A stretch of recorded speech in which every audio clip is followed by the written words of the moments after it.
إن الحمد لله نحمده ونستعينه ونستغفره ونعوذ بالله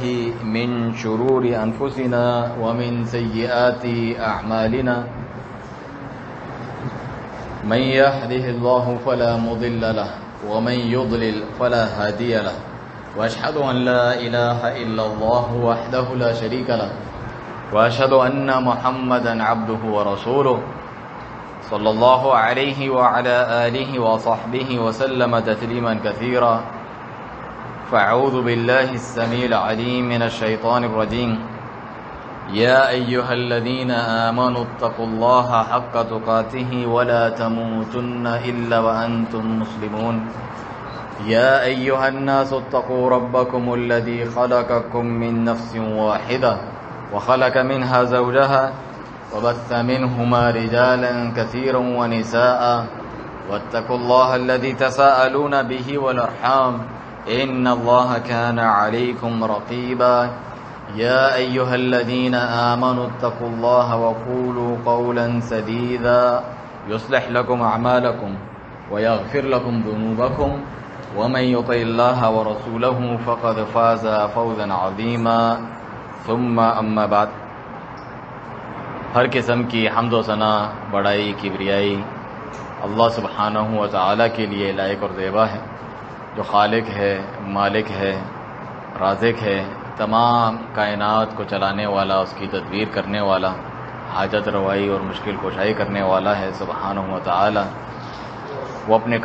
کاموں میں یکتا اور اکیلا ہے، رب العالمین ہے۔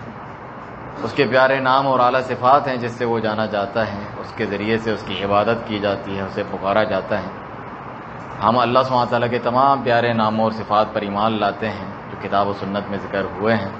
اس اکیلے کو ہی اپنا رب، خالق اور مالک مانتے ہیں۔ ان تمام باتوں کا یہ تقاضا ہے کہ ہم اسی کی عبادت کریں، اس کی عبادت میں کسی کو شریک نہ کریں۔ یہی کلمہ توحید لا الہ الا اللہ کا معنی ہے۔ اسی کے لیے جن و انس کو پیدا کیا گیا ہے،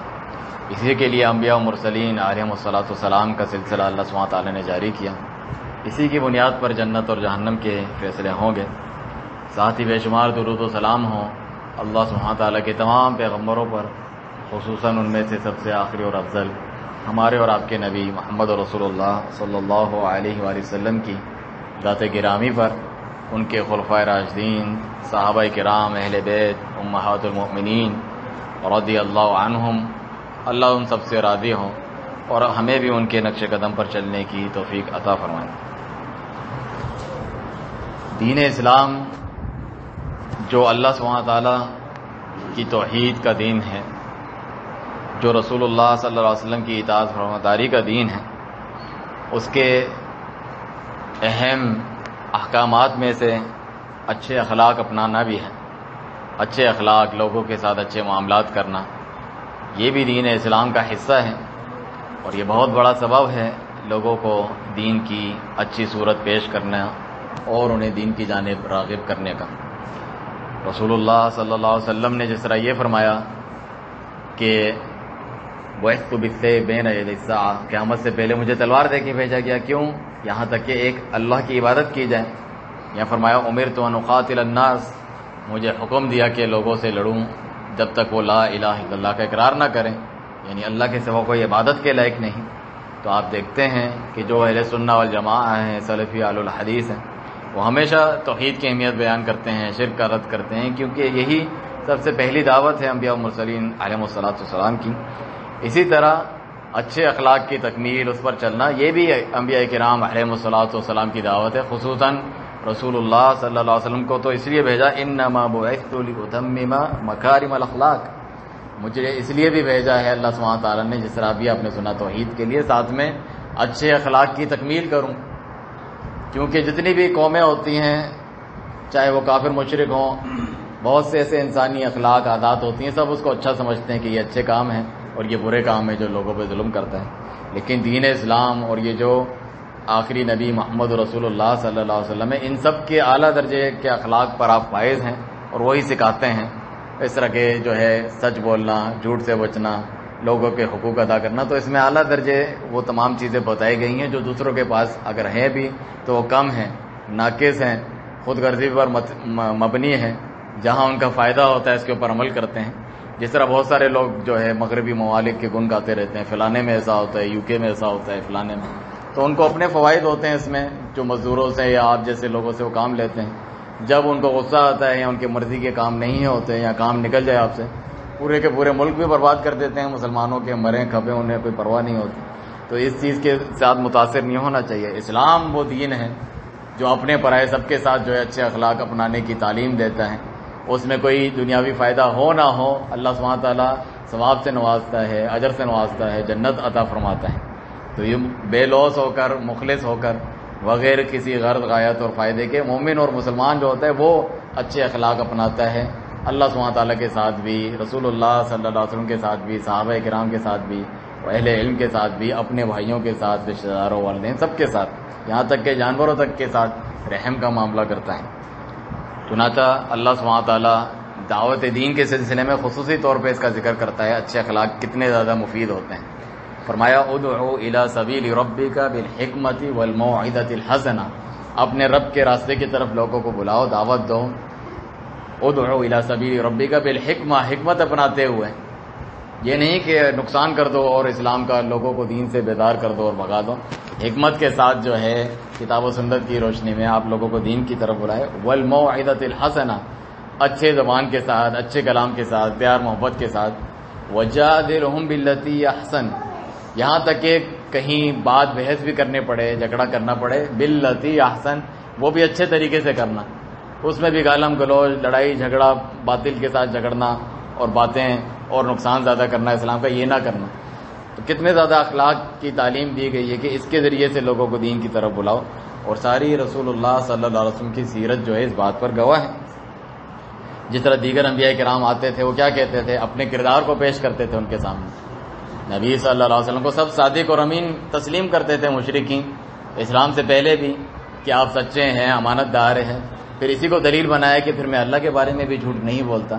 اس میں بھی اللہ کی جانب سے جو وحی آتی ہے پوری امانت سے پہنچاتا ہوں، تو اسلام لے آؤ. تو اس کو دلیل بناتے. جس طرح فرمایا شعیب علیہ السلام نے، وما اريد ان اخالفكم الى ما انهاكم عنه، میں یہ نہیں کر سکتا کہ جس چیز کی میں تمہیں تعلیم دیتا ہوں اسی کی مخالفت کروں. اپنے کردار سے وہ بتاتے تھے. جس طرح فرمایا لقد كان لكم في رسول الله اسوة حسنہ، تم سب کے لیے رسول اللہ صلی اللہ علیہ وسلم کی ذات میں، آپ کے کردار میں بہترین نمونہ ہے. اسی لیے اللہ سبحانہ تعالیٰ کا فرمان ہے وَإِنَّكَ لَعَلَىٰ خُلُقٍ عَظِيمٍ، بلا شبہ اے نبی صلی اللہ علیہ وسلم آپ اخلاق کے اعلیٰ درجے پہ فائز ہیں. جب عائشہ رضی اللہ عنہا سے جب پوچھا گیا کہ رسول اللہ صلی اللہ علیہ وسلم کے اخلاق کیسے تھے، تو فرمایا کان خلقہ القرآن، تم نے قرآن نہیں پڑھا؟ قرآن مجید میں جو کچھ باتیں ہیں وہی رسول اللہ صلی اللہ علیہ وسلم کے اخلاق. جن چیزوں کا حکم ہوتا آپ اس کے اوپر عمل کرتے ہیں. تو ہمیں بھی چاہیے جب ہم کتاب و سنت کی دعوت دیتے ہیں، اسے پڑھتے ہیں، تو ہمارا صرف عبادت نہیں، ہمارا صرف عقیدہ نہیں، ہمارے معاملات اور اخلاق بھی اس کے جیسے ہونے چاہیے. چنانچہ آپ دیکھیں اخلاق کی کتنی اہمیت ہے کہ جب رسول اللہ صلی اللہ علیہ وسلم پر پہلی وحی نازل ہوئی اور آپ کو دعوت اور تبلیغ کا کہا گیا، قم فانذر، اٹھیں لوگوں کو ڈرائیں، اسلام کا پیغام پہنچائیں. آپ ڈرے ہوئے تھے، زملونی زملونی، مجھے چادر اڑاؤ، کمبل اڑاؤ، شاید مجھے ڈر ہے کہ مجھے مار دیا جائے. یعنی جبرائیل علیہ السلام سے ڈر گئے تھے فرشتے سے. تو خدیجہ رضی اللہ عنہا ام المومنین جو ہیں، انہوں نے کیا کہہ کر آپ کو حوصلہ دیا؟ یہی چیزیں گنوائیں جو لوگوں کے ساتھ اچھے معاملات اور اخلاق ہیں. تو اللہ سبحانہ تعالیٰ آپ کو کبھی ذلیل نہیں کرے گا. آپ بڑھیں اور دعوت کا کام کریں، ضرور کامیاب کرے گا. کاللہ واللہ ما یخزیک اللہ ابدا، ہرگز نہیں، اللہ کی قسم، اللہ تعالیٰ آپ کو کبھی جو ہے بے یار و مددگار نہیں چھوڑے گا، ذلیل و رسوا نہیں کرے گا. ایسے کیسے ہو سکتا ہے؟ انک لتصل الرحم، آپ تو رشتے ناطے جوڑتے ہیں، رشتے ناطے توڑتے نہیں ہیں، صلہ رحمی کرتے ہیں. اور کیا کرتے ہیں؟ وتحمل الکل وتکسب المعدوم، لوگوں کا بوجھ اٹھاتے ہیں، ان کی ذمہ داری اپنے سر پہ لیتے ہیں، جو محروم لوگ ہیں ان کو عطا کرتے ہیں، ان کے لیے بھی کماتے ہیں. وتقری الضیف، اور مہمان نوازی کرتے ہیں، اس کی عزت اور احترام کرتے ہیں، اسے کھلاتے ہیں. وتعین علی نوائب الحق، جہاں کہیں حق بات ہوتی ہے، لوگوں کا ساتھ دینا ہوتا ہے کسی بات میں، تو آپ آگے بڑھ کر ان کا ساتھ دیتے ہیں، چھوڑ نہیں دیتے انہیں. تو یہ چیزیں گنوائی تو اللہ سبحانہ تعالیٰ آپ کی اس دعوت میں جو آپ جا رہے ہیں مدد کرے گا، آپ کو بے یار مددگار نہیں چھوڑے گا. آپ طائف والا واقعہ دیکھیں، جب رسول اللہ صلی اللہ علیہ وسلم ہر طرف سے نا امید ہو کر ان کے پاس گئے، انہوں نے بھی جو ہے انکار کر دیا ساتھ دینے سے، اور آپ صلی اللہ علیہ وسلم جو ہیں آپ کے پاس اللہ سبحانہ تعالیٰ نے ملک الجبال پہاڑ کا فرشتہ بھیجا کہ آپ حکم دیں، اجازت دیں تو دو پہاڑوں کے درمیان پوری طائف کی بستی کو ہم پیس کے رکھ دیں، ختم کر دیں کہ انہوں نے رسول اللہ صلی اللہ علیہ وسلم کے ساتھ یہ سلوک کیا۔ تو آپ صلی اللہ علیہ وسلم نے کیا اخلاق اپنایا؟ فرمایا بل ارجو ان یخرج اللہ من اصلابہم من یعبد اللہ وحدہ لا یشرک بہ شیئا، مجھے امید ہے کہ جنہوں نے مجھے لہو لہان کر دیا، خون نکالا، جوتے خون سے بھر گئے، یہ حالت کی ہے، پھر بھی انہیں نہ مارو، ہو سکتا ہے ان کی اولاد میں سے کوئی ہو جو اللہ کی توحید پر عمل کریں، اس کی عبادت کریں، اس کے کسی کو شریک نہ کریں۔ تو یہ اخلاق اپنانے سے پھر جو ہے دعوت آگے بڑھتی ہے، صبر کرنا پڑتا ہے، قربانی دینی پڑتی ہے، لوگوں کی بری باتیں سہنی پڑتی ہیں۔ جبھی واقعی طائف میں بعد میں مسلمان ہوئے، مومنین ہوئے، صحابہ بھی وہاں سے جو ہے پیدا ہوئے، ان کی اولادیں نسلیں آگے تک چلی، بلکہ یہاں سندھ تک بھی جو ہے طائف سے ہی تعلق تھا۔ جو محمد بن قاسم رحمہ اللہ وغیرہ جو یہاں پر آئے اور اس باب الاسلام بنا، اسلام ہمارے پورے بر صغیر پاکستان ہندوستان وغیرہ میں پھیلا، تو ان کی نسل سے ایسے لوگ بھی پیدا ہوئے۔ تو وہیں اگر حکومت بے صبری کا مظاہرہ کرتے کہ کچل دو، پیس دو، ختم کر دو، تو پھر کیا باقی رہتا ہے؟ تو ایک داعی کو جو اللہ کی راہ کی طرف بلاتا ہے، یہ اخلاق اپنانے پڑتے ہیں، کیونکہ آپ جب نرمی اور پیار محبت سے کسی سے بات کرتے ہیں وہ بہت خوبصورت کام ہو جاتا ہے، اس کے دل میں وہ اثر کرتی ہے بات۔ آپ سختی سے دین کی طرف بلائیں گے، تشدد کریں گے، لوگوں کو اپنے سے دور بھگانے کی کوشش کریں گے، اچھے طور پہ پیش نہیں آئیں گے تو لوگ دین سے دور بھاگیں گے، وہ چیز بھی بدصورت ہو جاتی ہے۔ چنانچہ عائشہ رضی اللہ عنہا بیٹھی ہوئی تھیں کہ بعض یہودیوں کا ایک وفد آیا، ایک گروہ آیا، اس نے نبی صلی اللہ علیہ وسلم کو کیا سلام کیا؟ السلام علیکم، تم پر موت ہو، یعنی بد دعا دی انہوں نے جان بوجھ کے زبان کو، السلام علیکم کے بجائے السلام علیکم، تم پر موت ہو۔ تو انہوں نے غصے میں کہا عائشہ رضی اللہ عنہ کہ بل علیکم السلام واللعنہ، تم پر موت ہو، لعنت بھی ہو، اور تم جو ہے بندر اور خنزیر کی اولاد ہو، یہودیوں کو کہا غصے میں انہوں نے۔ تو آپ صلی اللہ علیہ وسلم مہلن، رکو ہے عائشہ، یہ کیا کر رہی ہو؟ ان اللہ رفیق یحب الرفق، اللہ تعالیٰ خود بھی جو ہے نرمی کرنے والا ہے اور نرمی کو پسند کرتا ہے۔ اور فرمایا کہ تم نے سنا نہیں میں نے کیا جواب دیا؟ عائشہ رضی اللہ عنہ نے فرمایا کہ آپ نے سنا نہیں وہ آپ کو موت کی بد دعا دے رہے تھے؟ تو کہا تم نے نہیں سنا میں نے کیا جواب دیا؟ میں نے کہا وعلیکم، تم پر بھی ہو، جو تم نے کہا ہے وہ تمہارے اوپر بھی ہو۔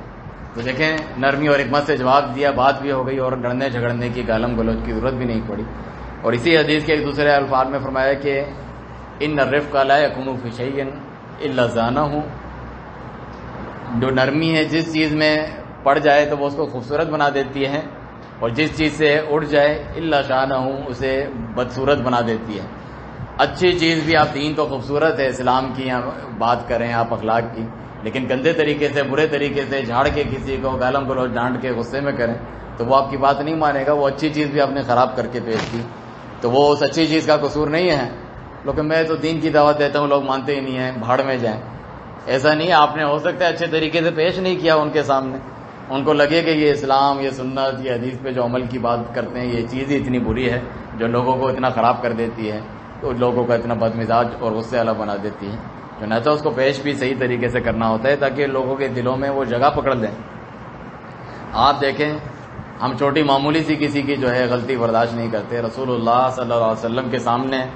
مسجد نبوی میں ایک اعرابی بدو جو گاؤں والے ہوتے ہیں، ان کو یہ آداب نہیں معلوم تھے، اس نے مسجد میں آ کے پیشاب کرنا شروع کر دیا۔ تو صحابہ کرام سب کھڑے ہوئے مارنے کے لیے اس کو، گستاخ مسجد نبوی میں جو ہے پیشاب کرتا ہے یہاں پہ بیٹھ کے۔ تو آپ صلی اللہ علیہ وسلم نے، نبی رحمت صلی اللہ علیہ وسلم نے انہیں روک دیا، ایسا نہ کرو، اسے کرنے دو، بیچ میں اٹھاؤ گے یہاں اور بھی پھیلے گا اور اسے تکلیف بھی ہوگی، اسے کرنے دو۔ جب اس نے کر لیا اچھی طرح تو کہا کہ ایک پانی کا ڈول لاؤ، اس کے اوپر پھینکو اور صاف کر دو،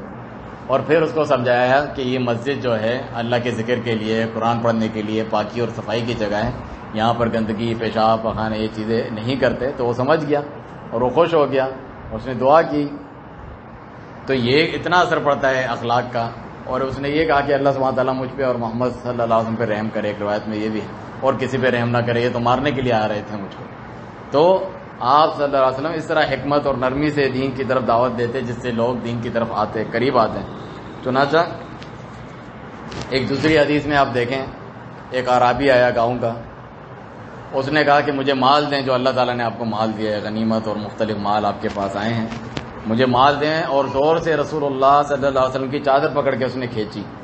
اے محمد مجھ کو مال دیں. ادھر آپ صلی اللہ علیہ وسلم کی گردن پہ نشان بھی پڑ گیا. تو آپ صلی اللہ علیہ وسلم جب مڑے تو کچھ نہیں کہا، اسے مسکرائے، خوش ہوئے، یعنی کچھ بھی نہیں کہا، اور کہا کہ اسے دے دو اتنا اتنا مال، جتنا یہ مانگتا ہے اس کو اتنا مال دے دو. ثم ضحک، آپ ہنسے اور کہا ثم امر لہو بعطا، اسے جو چاہتا ہے یہ دے دو. اور ایک دوسری روایت میں تو یہ بھی ہے کہ ایک شخص آیا اور اس نے کہا کہ اللہ سبحانہ تعالیٰ نے جو آپ کو مال دیا اس میں سے مجھے بھی دیں.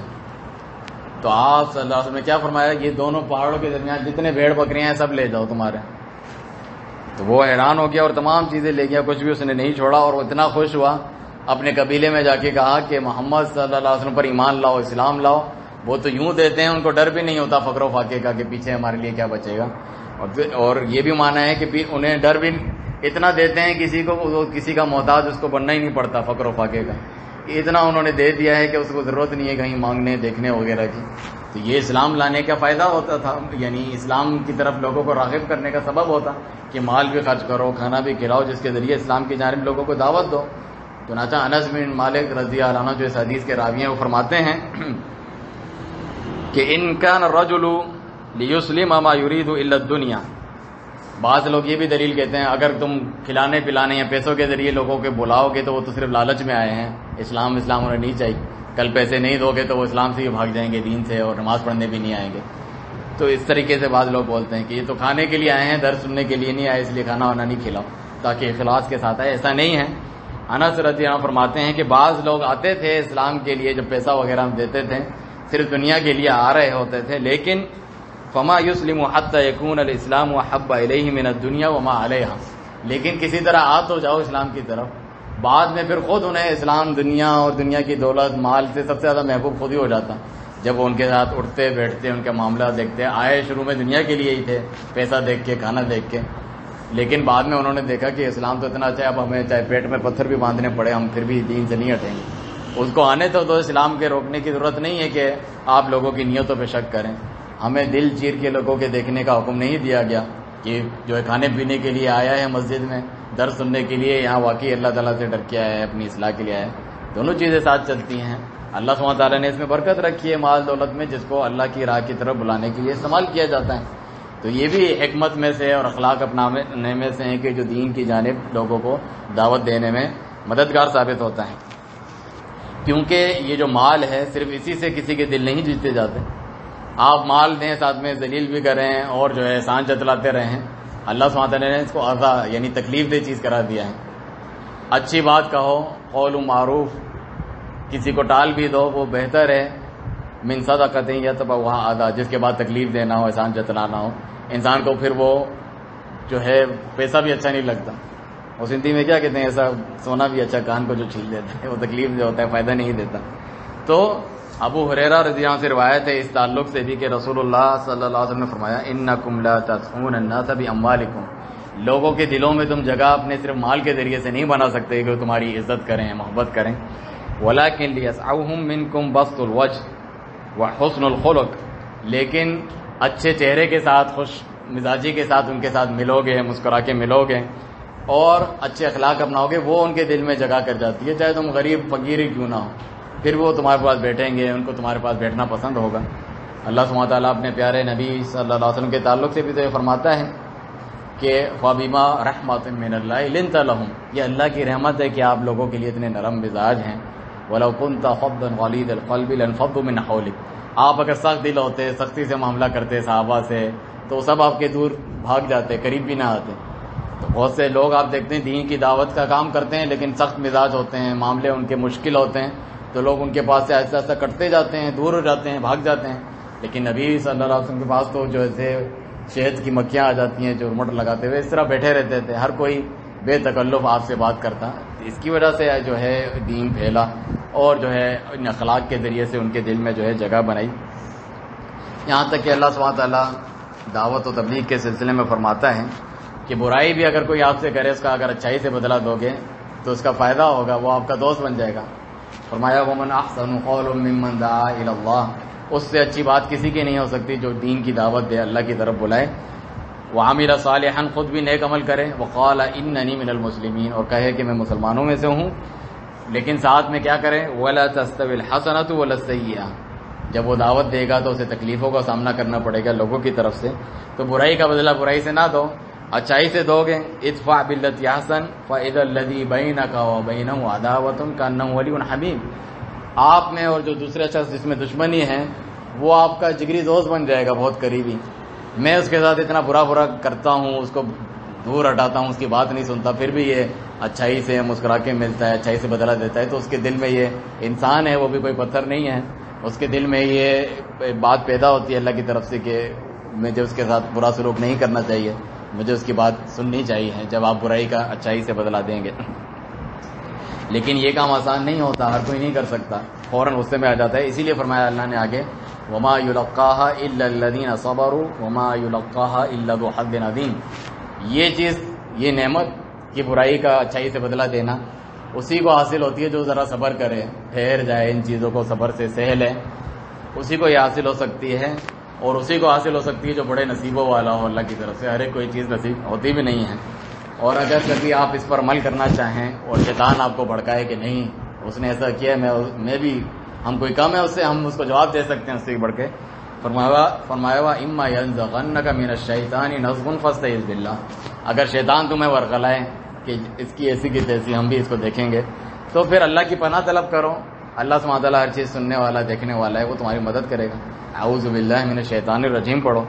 تو آپ صلی اللہ علیہ وسلم نے پوری زندگی سیرت پر اس پر عمل کیا، جس سے لوگوں کے دل جیتے، لوگ جوک در جوک جو ہے دین میں داخل ہونے لگے۔ آپ دیکھیں فتح مکہ پہ جنہوں نے ظلم و ستم کیا، ساتھیوں کو قتل کیا، اپنے شہر سے نکال دیا، کیا کچھ نہیں کیا، شاعر، مجنون، دیوانہ کہا، اور جو ہے آپ کے خلاف جنگ لڑی، جب مکہ فتح کیا اور وہ ڈرے ہوئے تھے کہ ابھی ہم سے برا معاملہ کرے گا، تو آپ صلی اللہ علیہ وسلم نے فرمایا، جب توحید قائم کر دی، بتوں کو توڑ دیا، ساتھ میں اخلاق بھی اپنائے اور کہا کہ تمہیں کیا لگتا ہے میں کیا کروں گا تمہارے ساتھ سلوک، تو انہوں نے بھی یہ کہا آپ اچھے جو ہے بھائی کے بیٹے ہیں، آپ جو ہے اچھے چاچا کے بیٹے ہیں، یعنی ہمارے قبیلے کے اچھے انسان ہیں، عزت والے ہیں اور رحم و کرم کرنے والے ہیں، جس طرح آپ کے بڑے کرنے والے تھے، ہمیں آپ سے اچھی امید ہے۔ تو آپ صلی اللہ علیہ وسلم نے فرمایا کہ میں وہی کہوں گا تمہیں جو میرے بھائی یوسف علیہ السلام نے اپنے بھائیوں کے ساتھ، جنہوں نے اتنا ظلم کیا تھا، ان کو اٹھا کے کنویں میں پھینک دیا تھا، اور کیا کچھ انہیں نہیں دیکھنا پڑا تھا، انہیں کیا کہا، لا تثریب علیکم اليوم، آج تم پر کوئی بدلہ نہیں، کوئی پکڑ نہیں، جاؤ، انتم الطلقاء، آزاد ہیں سب،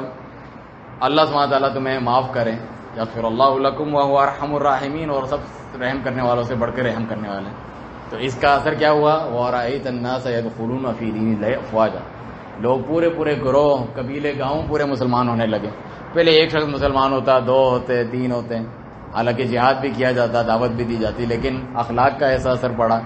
کہ جو ہے بڑے جو ہے قبیلے کے سردار اور پورے قبیلے مسلمان ہونے لگے۔ تو ہمیں بھی چاہیے کہ ہم عمدہ اخلاق اپنائیں، اپنے کردار سے دین کی جانب دعوت دینے والے بنیں۔ کتنے ایسے علاقے ہیں مشرق وسطیٰ کے جو علاقے ہیں، انڈونیشیا، ملیشیا، وہاں پر کوئی جہاد مسلمانوں نے نہیں کیا، مسلمان تاجر جاتے تھے یمن وغیرہ دوسرے علاقوں سے، تو وہ اچھا معاملہ کرتے تھے، ایمانداری کا معاملہ کرتے تھے، لوگوں کے پیسے جتنے بنتے تھے اتنے دیتے تھے، جھوٹ نہیں بولتے تھے، جھوٹی قسمیں نہیں کھاتے تھے، تو ان کے اخلاق سے وہ متاثر ہو کے کہ تاجر بزنس کرنے آئے ہیں، حالانکہ متاثر ہو کے لوگ اسلام لاتے تھے، اور اب تک وہاں پر جو ہے بڑے اسلامی ملک ہیں، ملیشیا، انڈونیشیا، جتنے اسلامی ملک وہاں پہ موجود ہیں، ان کے اخلاق اور کردار کی وجہ سے بنے ہیں۔ اللہ سبحانہ تعالیٰ سے دعا ہے کہ ہمیں اچھے اور عمدہ اخلاق اپنانے کی توفیق دے، جس سے ہم اللہ کی دین کی جانب صحیح طور پر دعوت دینے والے داعی کہلا سکیں۔ اقول ما تسمعون واستغفر الله لي ولكم ولسائر المسلمين من كل ذنب فاستغفروه انه هو الغفور الرحيم۔ الحمد لله حمدا كثيرا طيبا مباركا فيه كما يحب ربنا ويرضى، والصلاة والسلام على خاتم الأنبياء والمرسلين نبينا محمد وعلى آله وصحبه أجمعين، واعلموا أن خير الحديث كتاب الله، وخير الهدي هدي محمد صلى الله عليه وسلم، وشر الأمور محدثاتها، فإن كل محدثة بدعة،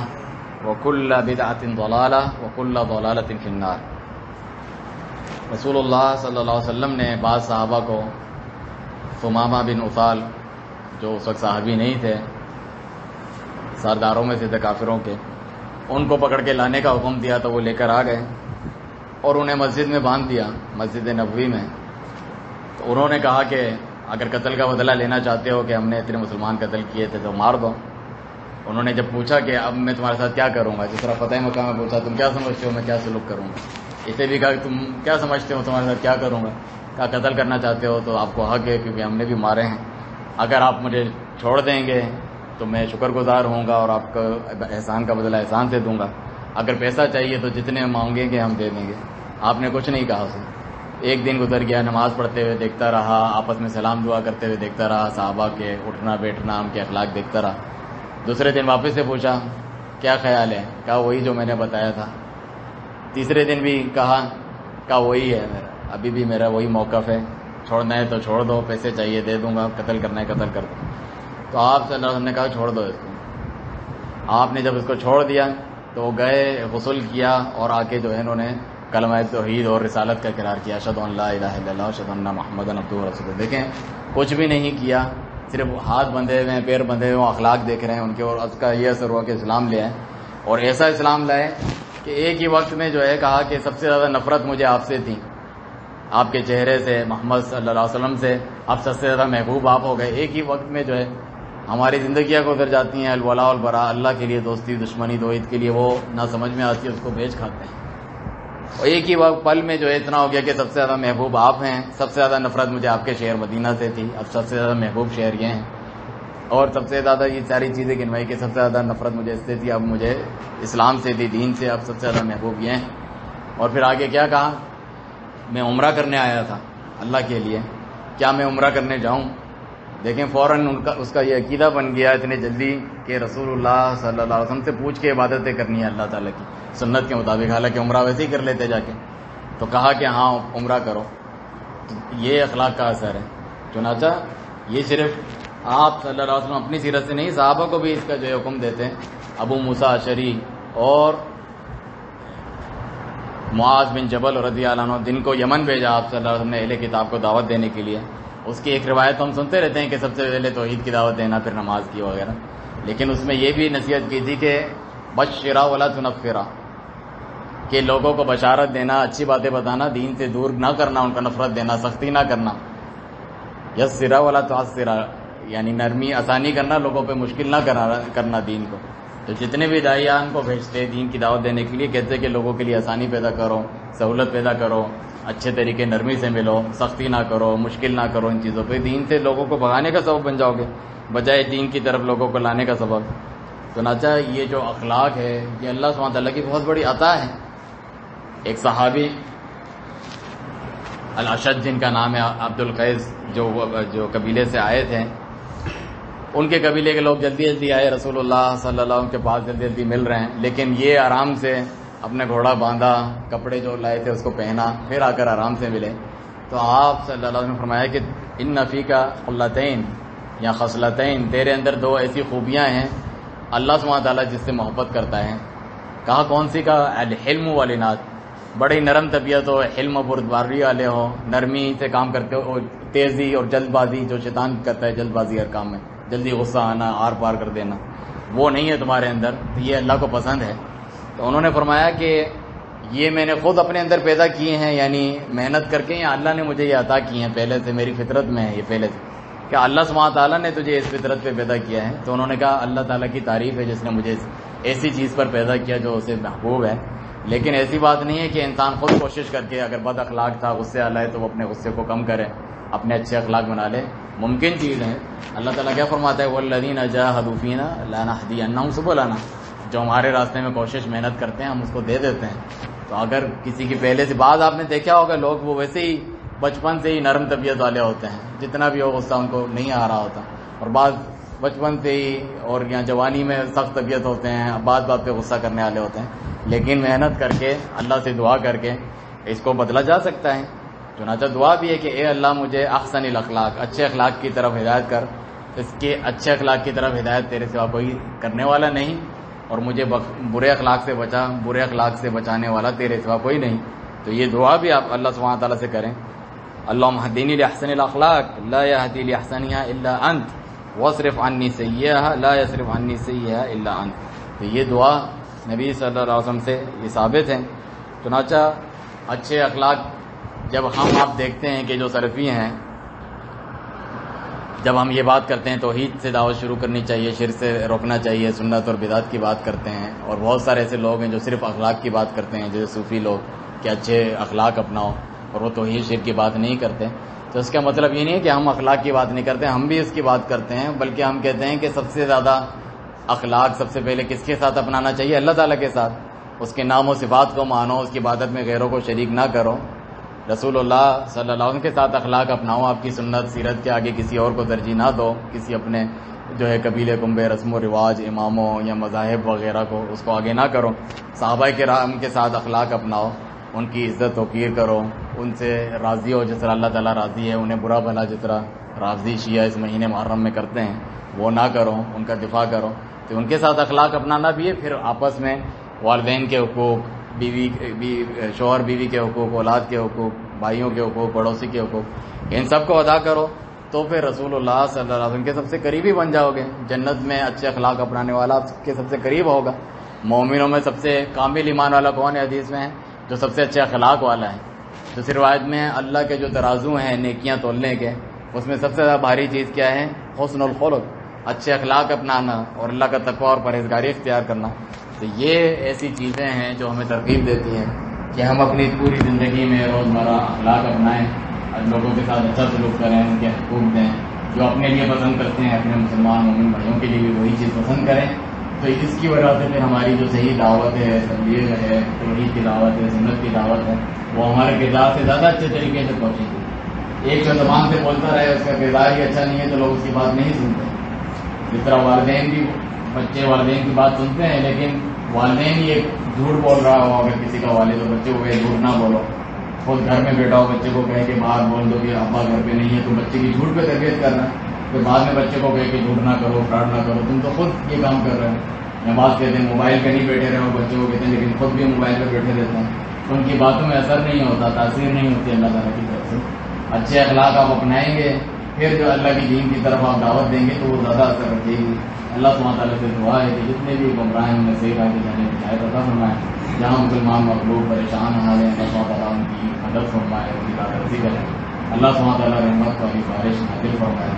اللہ موقفنا اللہ موقفنا اللہ موقفنا غیثاً غیثاً بریئاً نافعاً غیر ضار عاجلاً غیر عاجل، جلد بارش بھیجے جس میں تاخیر نہ ہو، فائدے والی ہو، نقصان دینا ہو،